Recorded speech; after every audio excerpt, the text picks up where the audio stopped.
భారతీయ శాస్త్రవేత్తలు 5G మరియు 6G సాంకేతికతలకు కీలకమైన సెమీకండక్టర్ పదార్థమైన గాలియం నైట్రైడ్ (GaN) అభివృద్ధికి ఒక వివరణాత్మక ప్రాజెక్ట్ నివేదిక (DPR)ని సమర్పించారు.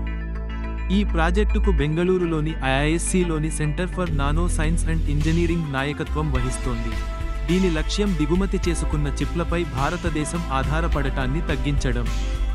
ఈ ప్రాజెక్ట్ స్వదేశీ GaN సాంకేతికత మరియు సంబంధిత పరికరాలను సృష్టించడం, దేశీయ తయారీ సామర్థ్యాలను పెంచడంపై దృష్టి సారిస్తుంది.